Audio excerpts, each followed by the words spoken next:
They called it the strawberry kiss, a small, perfectly heart-shaped birthmark just below her right earlobe, a shade darker than a true strawberry, but still pink enough to stand out against her pale skin. For 5-year-old Mia Coleman, it was a source of pride, something special that Mommy said made her easier to find in a crowd. The cruel irony of that statement wouldn't become apparent until the evening of June 17, 1996, when the annual summer solstice carnival transformed the Coleman family's life into a waking nightmare. The fairgrounds outside the small town of Pinewood Creek should have been a place of cotton candy dreams and carousel music, not the starting point of a mystery that would haunt an entire community for over 2 decades. Sarah Coleman had released her daughter's small hand for just a moment, just long enough to pay for the rainbow-swirled cotton candy that Mia had been begging for since they arrived. The vendor had been flustered, dropping Sarah's change, and in the mere seconds it took to retrieve the scattered coins from the dusty ground, Mia Coleman had vanished without a trace.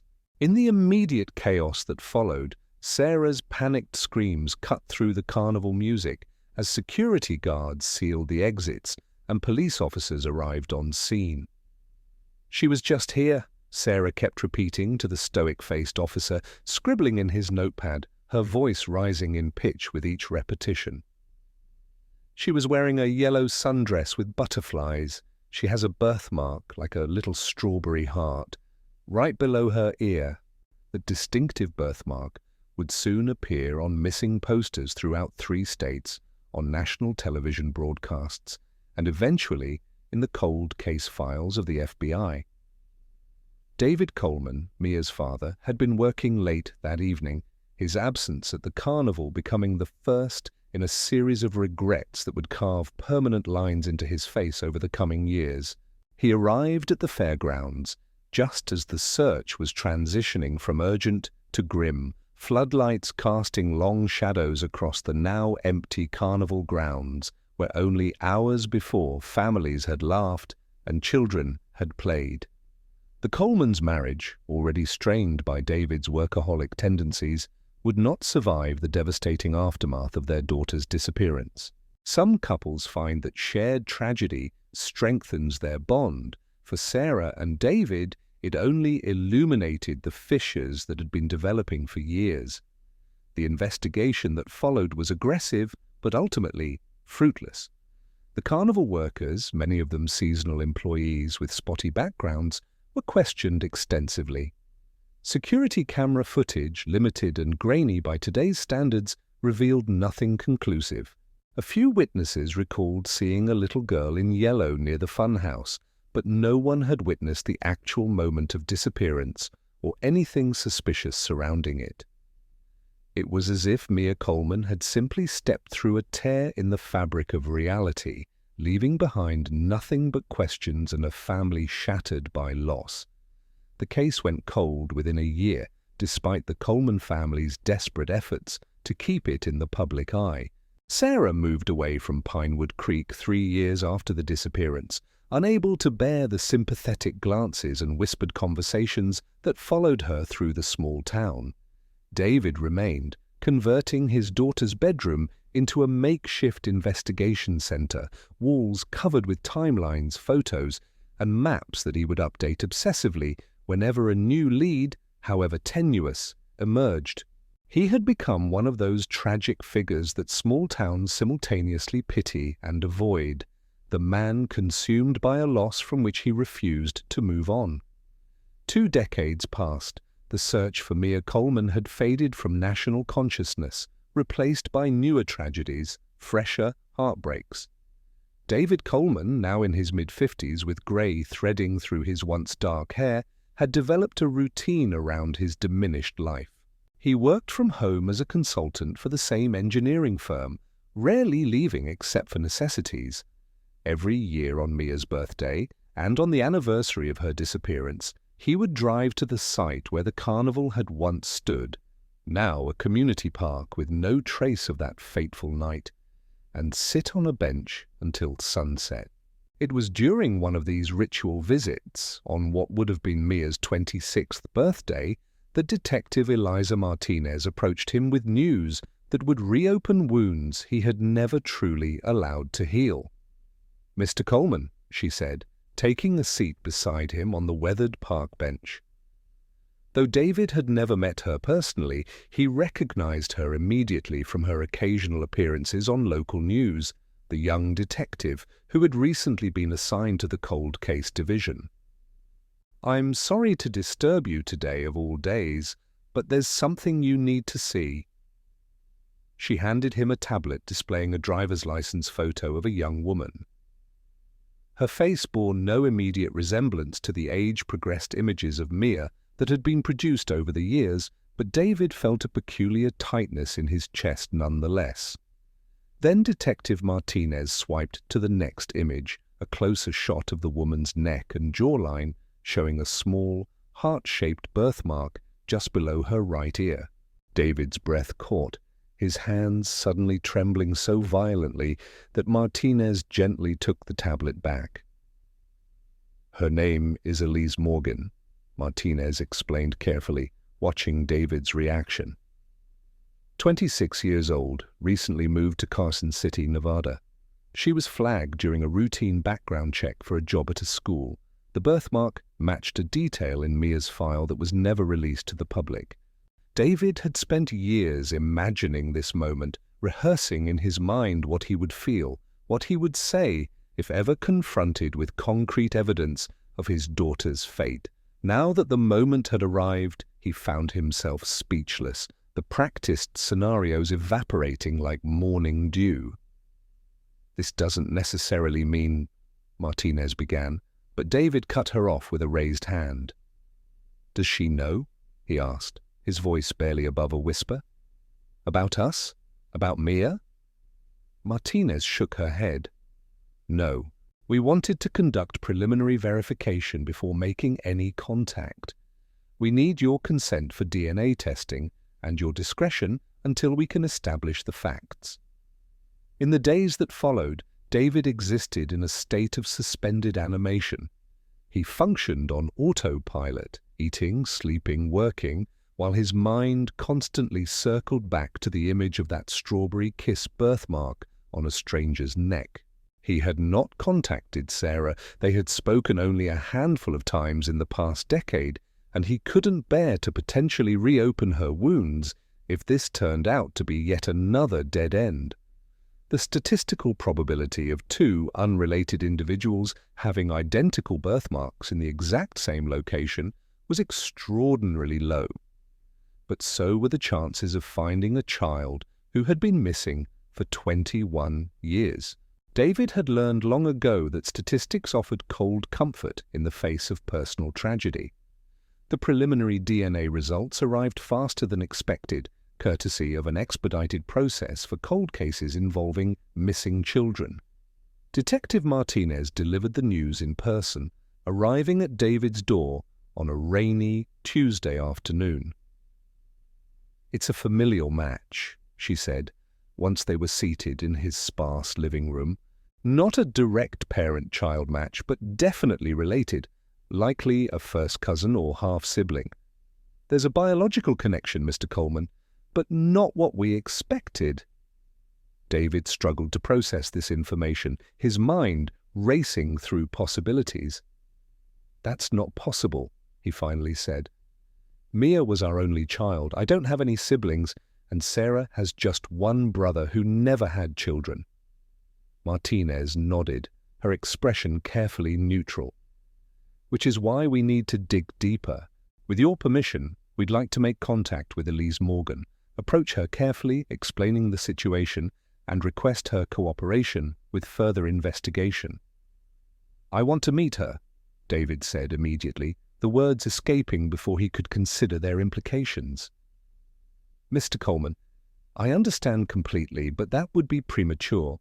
We need to—" 21 years, David interrupted, his voice suddenly firm. "I've waited 21 years. I'm not asking to confront her or make accusations. I just need to see her, even from a distance. Please." His plea hung in the air between them, raw and undeniable. 3 days later, David found himself sitting in an unmarked police car outside a small elementary school in Carson City, Nevada. According to Martinez, who sat beside him in the driver's seat, Elise Morgan had recently been hired as a teaching assistant for second graders. They had arrived just before the end of the school day, positioning themselves where they could observe staff members leaving the building. "Remember our agreement," Martinez reminded him quietly. "Observation only. We haven't approached her yet, and we don't want to cause alarm." David nodded mutely, his eyes fixed on the school's main entrance. When Elise Morgan finally emerged, walking alongside another young teacher and laughing at something her companion had said, David felt the air leave his lungs. She was taller than Sarah, with darker hair pulled back in a simple ponytail, but there was something in her profile, a certain tilt of the head perhaps, that sent a jolt of recognition through him. As she turned to wave goodbye to her colleague, David caught a glimpse of the birthmark, partially hidden by a strand of hair. The similarities ended there, however.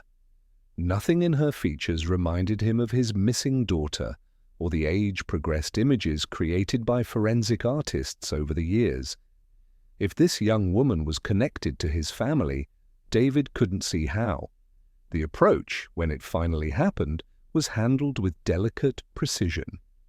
Detective Martinez, along with a local officer, arranged to meet Elise at her small apartment after school hours. David waited anxiously in a hotel room 3 blocks away, having given his solemn promise not to interfere. The call from Martinez came nearly 3 hours later. "She's agreed to meet you," were the first words out of the detective's mouth. "She's understandably shocked, but she's also curious. There's something else. She's adopted, Mr. Coleman. She's known this her whole life, but her adoptive parents told her it was a closed, private adoption arranged at birth. She has no information about her biological family." The meeting was arranged for the following morning at the local police station, neutral ground where both parties could feel secure. David arrived an hour early, unable to bear the confines of his hotel room any longer. He sat rigidly in an uncomfortable chair in a small conference room, declining offers of coffee as his stomach churned with anxiety. When the door finally opened, David rose to his feet so quickly that he felt momentarily lightheaded.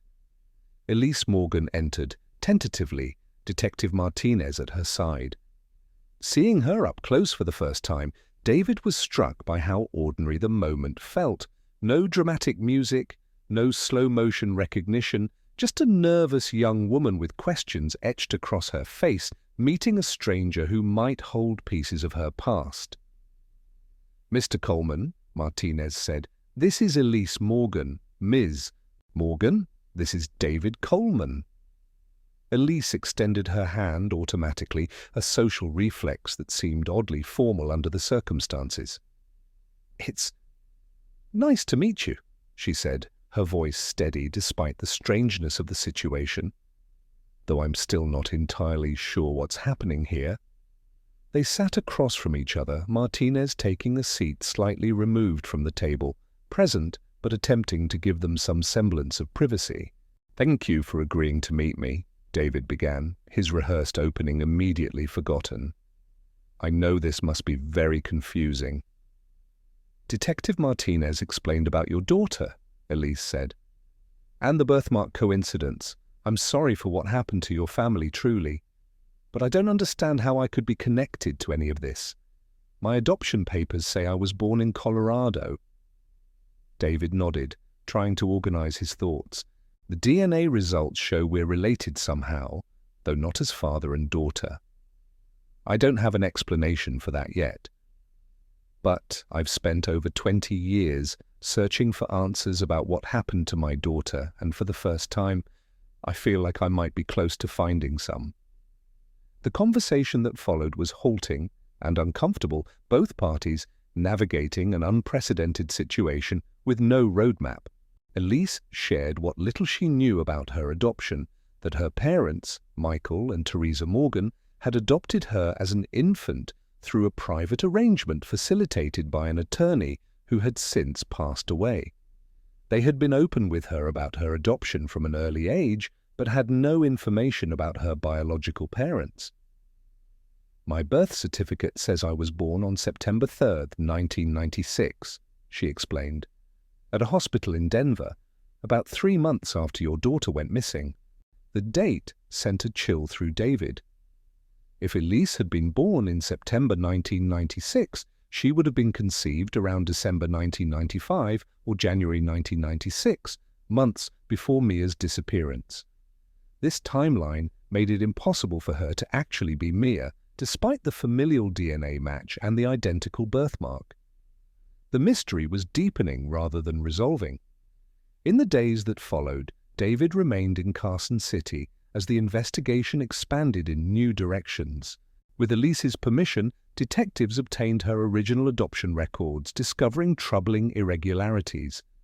The attorney who had handled the adoption had worked primarily in Nevada and had a history of facilitating adoptions with questionable documentation. The hospital listed on Elise's birth certificate had no record of her birth under either Morgan or any other name on that date. Most damning of all, the social worker who had supposedly vetted the adoption had never existed. Elise herself was shaken by these revelations. "Are they saying my entire life is based on a lie?" she asked David as they sat in a cafe near her apartment, having cautiously agreed to meet outside the police station.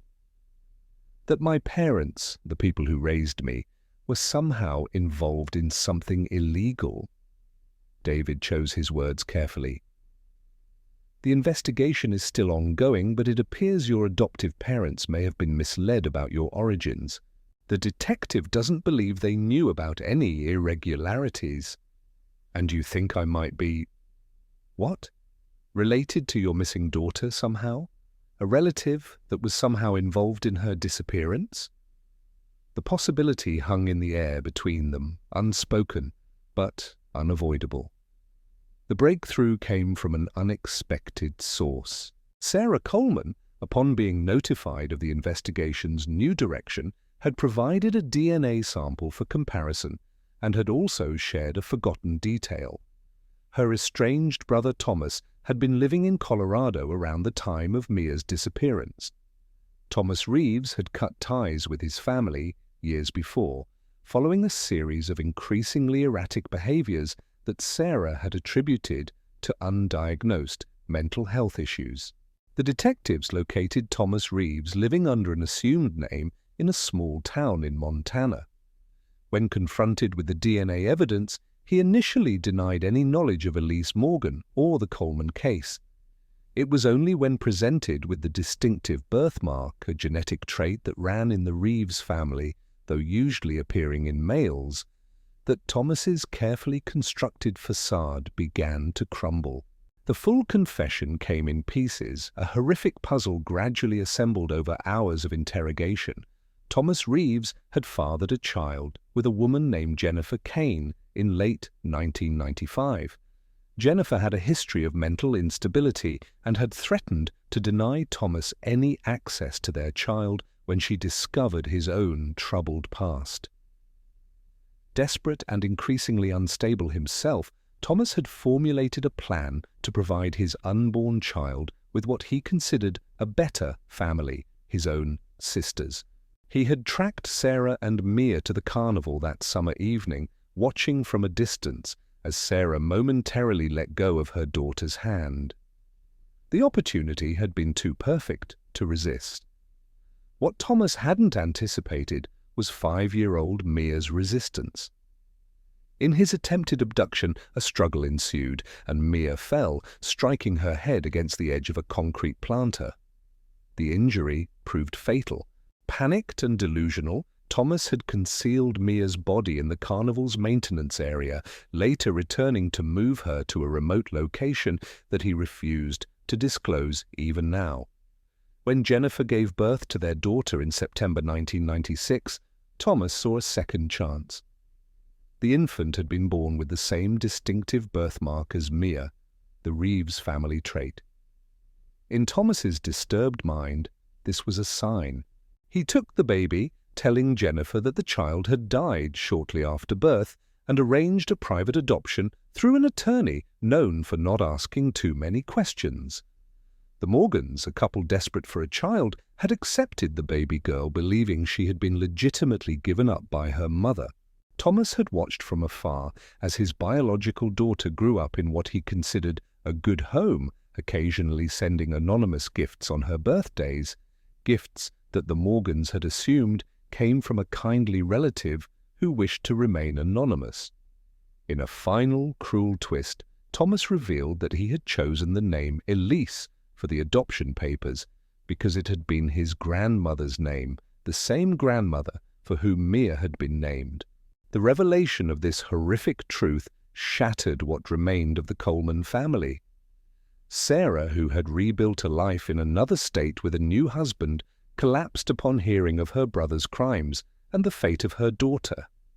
David, who had sustained himself for years on the hope of finding Mia alive, now faced the devastating confirmation of her death without even the closure of recovering her remains. And Elise Morgan, who had begun this journey as a young woman curious about her biological origins, now found herself the biological niece of the man whose child she had been meant to replace, a living reminder of an unthinkable tragedy. In the aftermath, as the legal proceedings against Thomas Reeves began, Elise approached David with an unexpected proposition. "I know I can never replace Mia," she said during one of their increasingly frequent meetings. "And I would never try to. But we're family." However twisted the connection, I'd like to know my biological family, the parts of it worth knowing, if you're willing. It was a tentative olive branch offered from the innocent product of a devastating crime to the victim of that same tragedy. David, who had spent more than 2 decades defined by loss, found himself facing the possibility of connection instead. The relationship that developed between David Coleman and Elise Morgan defied simple categorization. She was his niece by blood, though he had never known her biological mother. She carried the same distinctive birthmark as the daughter he had lost, though she shared none of Mia's features or mannerisms. She was, in many ways, a living reminder of his most devastating loss, yet her presence somehow made that loss more bearable rather than more painful. For Elise, the discovery of her true origins necessitated a complete re-evaluation of her identity. The loving parents who had raised her had been deceived themselves, innocent participants in Thomas Reeves's disturbed attempt at atonement. Though the revelation had initially strained her relationship with them, their shared shock and grief ultimately strengthened their bond. They encouraged her connection with David, recognizing his place in the complex tapestry of her biological heritage. 3 years after the truth was revealed, a small gathering took place at the community park that had once been the carnival grounds where Mia Coleman had disappeared. David and Sarah, though no longer married, stood side by side as a small memorial plaque was unveiled near a newly planted flowering cherry tree. Elise stood slightly apart, respecting the private grief of the parents who had lost their child, yet present as both family and as a symbol that even from the darkest tragedies, new connections can emerge. The mystery of the little girl who vanished from a carnival had finally been solved, though not with the outcome anyone had hoped for. The young woman with the same birthmark had found her place in a family fractured by loss, but slowly healing through truth. And David Coleman, who had spent over 2 decades searching for his daughter, had found something he hadn't known to look for. Not a replacement for what was lost, but a different kind of connection that honored Mia's memory while allowing him, at last, to move forward. As the small ceremony concluded and the gathering began to disperse, David noticed Elise standing by herself near the memorial plaque, her fingers lightly touching the heart-shaped birthmark below her ear, the strawberry kiss that had connected past to present, tragedy to hope. He walked over and stood beside her in companionable silence, both of them reading the simple inscription on the plaque. For Mia Coleman, 1991-1996, and for all children taken too soon. You are forever in our hearts. It wasn't the ending David had spent 21 years hoping for, but as he stood beside the young woman who had unexpectedly become part of his family's story, he felt something that had been absent for too long, a sense of peace. The case of the little girl who vanished from a carnival and the woman who appeared with the same birthmark had reached its conclusion, not with a joyful reunion, but with the bitter-sweet recognition that even in the aftermath of the darkest human acts, connections can be forged that help carry us forward. Elise looked up at him, her eyes reflecting a complex mixture of emotions that mirrored his own. "I wish I could have known her," she said softly. "So do I," David replied, "but knowing you has helped me remember her better somehow." As they walked together toward the parking lot, leaving the memorial behind but carrying its meaning with them, David found himself thinking not of the decades spent searching, but of the unexpected gift that had come from finally finding the truth. Sometimes, he realized, healing begins not when we find what we've lost, but when we discover what we never knew we needed. The strawberry kiss birthmark that had once been a clue in a tragic mystery had become, against all odds, a mark of connection, a symbol not just of shared genetics, but of the resilience of the human spirit in the face of unfathomable loss. And for the first time since that fateful night at the carnival, David Coleman stepped fully into the present moment, no longer living in the suspended animation of perpetual searching. The mystery had been solved. The truth, however painful, had been revealed. And in its wake, an unexpected path forward had emerged, not a replacement for what was lost, but a new chapter in a story that had seemed, for so long, to be frozen in time. For Sarah, the revelation had brought different challenges. Learning of her own brother's unthinkable actions had sent her into a deep depression, requiring intensive therapy and the unwavering support of her current husband.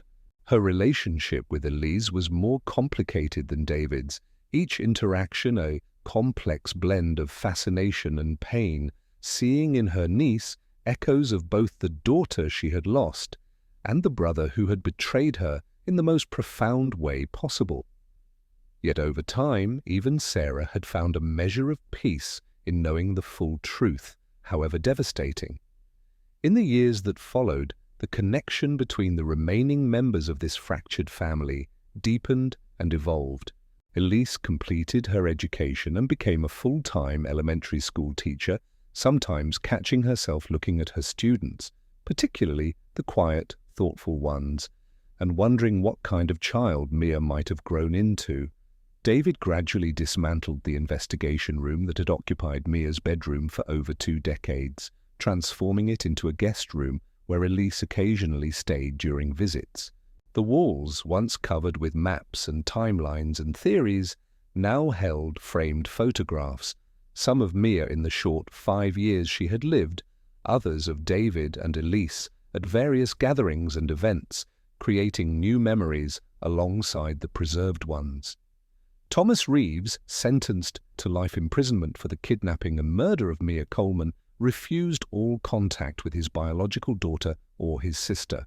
His continued silence regarding the location of Mia's remains was a final cruelty that the family had come to accept they might never overcome. Yet even this unresolved aspect of the case had lost some of its power to torment them. The memorial plaque and cherry tree had given them a physical place to direct their grief and remembrance, a tangible location to visit when the absence felt too abstract and overwhelming. On what would have been Mia's 30th birthday, David, Sarah, and Elise gathered once more at the memorial tree. now mature enough to shower the ground with delicate pink blossoms in the spring breeze. They had developed a tradition of each sharing a story or memory, David and Sarah of the real Mia, Elise of moments in her life when she had felt a curious connection to the cousin she had never known. It was during this gathering that Sarah, who had struggled the most with integrating Elise into her life, finally asked the question that had lingered unspoken. "Do you ever wonder," she began haltingly, "what would have happened if Thomas had succeeded? If he had managed to bring you to us as a baby after what he did to Mia?" Elise considered the question carefully before answering. "I've thought about it," she admitted. "I think he believed he was creating some kind of replacement, a way to undo what couldn't be undone. But that's not how life works, is it? One child can never replace another. Each of us is unique, irreplaceable." She touched her birthmark unconsciously, a gesture they had all come to recognize. "I think what happened instead, us finding each other after all these years, creating this unexpected connection, is actually more healing than his twisted plan could ever have been. Because this way, we honor Mia's memory instead of trying to erase it." Sarah's eyes filled with tears as she reached out to take Elise's hand. "You're wise beyond your years," she said softly. "And I'm grateful every day that you found your way to us, even if the path was unimaginably dark." As they stood together beneath the flowering tree, three people connected by tragedy but choosing to move forward in hope, the story of the little girl who vanished from a carnival and the woman who appeared with the same birthmark had transformed from a mystery to be solved into a testament to the complexity of human connections and the possibility of finding meaning even in the aftermath of the unthinkable.